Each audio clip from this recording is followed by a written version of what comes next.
હવે 2017 ફરીથી આપણે શું જનતાને અને કે ગુજરાતની જનતાને મૂર્ખ તો બનાવી નથી રહી ભાજપ? મને લાગે છે કે મીડિયાના માધ્યમથી હિન્દુત્વને મારી તોડીને એક સંકુચિત દિશામાં લઈ જતા હોય. હિન્દુત્વ વિકાસનો પર્યાય છે, વિકાસથી ઉપર ઉઠીને છે. આજે જીવ માત્રને માણસને ખાવાની વાત મારા મિત્ર પુરુષભાઈએ જે કરી, અહીંયા પશુધન માટે પણ ખાવાની ચિંતા કરે છે, માણસ માટે પણ ખાવાની ચિંતા કરે છે.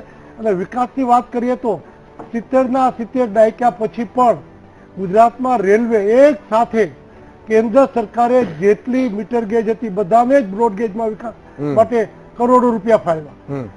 હાઈવે, નેશનલ હાઈવે માટે અંગ્રેજ સરકારના પણ નરેન્દ્રભાઈના નેતૃત્વમાં ગુજરાતને આજ દિવસ સુધી રૂપિયા ન ફળવાના હોય એટલા રૂપિયા અઢળક ગુજરાતના વિકાસ માટે ફળવાઈ રહ્યા છે. એવા સમયે એક વિકાસ એ ગુજરાતના અને દેશના લોકો માટે પ્રાથમિકતા છે. એને ક્યારે ભાજપ છોડી ન શકે.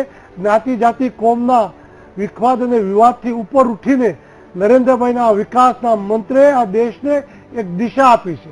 અને વિકાસમાંથી કેમ ભાજપ દૂર ભાગી રહી છે? બીજી વાત કરવી જે ભાજપનો આપણા